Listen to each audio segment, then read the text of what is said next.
విశాఖపట్నం ఆంధ్రప్రదేశ్లో ఒక జిల్లా. స్టీల్ ప్లాంటు, పోర్ట్లు, ఆయిల్ రిఫైనరీలు ఇలా కలుపుకొని వైజాగ్ పారిశ్రామిక వాడ. ఆ డిస్ట్రిక్ట్లో ఉన్న స్పెషల్ ఎకనామిక్ జోన్ను కొత్తగా ఒక జిల్లా చేసి అందులో కలిపి విశాఖపట్నం జిల్లా నుంచి తొలగిస్తే ఎలా? రాష్ట్రం, జిల్లా, మండలం వంటి పదాలకు ఒక అర్థం ఉంది. విశాఖపట్నం జిల్లాను విభజించి అనకాపల్లి జిల్లా చేశారు. అనకాపల్లి జిల్లాలో రాంబిల్లి మండలం కలిపారు. రాంబిల్లి మండలంలో అచ్యుతాపురం సెజ్ అంటించారు.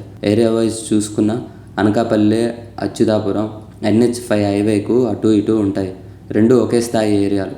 విశాఖపట్నం జిల్లాలో పెద్దగా ప్రమాదాలు జరగవు. అది ఒకప్పటి మాట. గత 5 ఏళ్లుగా ఎందుకు పారిశ్రామిక వాడల్లో ప్రమాదాలు జరుగుతున్నాయి? స్టాటిస్టిక్స్ ఎవడి అబ్బసొత్తని ఎవడు పడితే ఆడు ప్రభుత్వం కుర్చీలో కూర్చొని గీతలు మారుస్తారు. ప్రమాదాలు జరిగితే కలెక్టర్ వచ్చి 2 లక్షలు పరిహారం అనడానికి విశాఖపట్నం జిల్లా కాదు కదా. అచ్యుతాపురం సెజ్ ఇప్పుడు ఉంటుంది. లెక్కలు కూడా మార్చాలి, పరిహారం పెంచాలి. అచ్యుతాపురాన్ని మరో జిల్లా చేసే పనిలో ఉండాలి. జియో పాలిటిక్స్, జియోగ్రఫీ ఇవన్నీ అనలైజ్ చేస్తూ ఉండాలి. విశాఖపట్నం కెమిస్ట్రీకి పుట్టింది పేరు. కెమిస్ట్రీతో జాగ్రత్తగా ఉండాలి.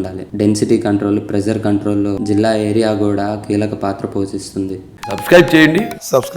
Please do subscribe to Please like, share and subscribe to top Telugu TV. Top Telugu TV. Top Telugu TV.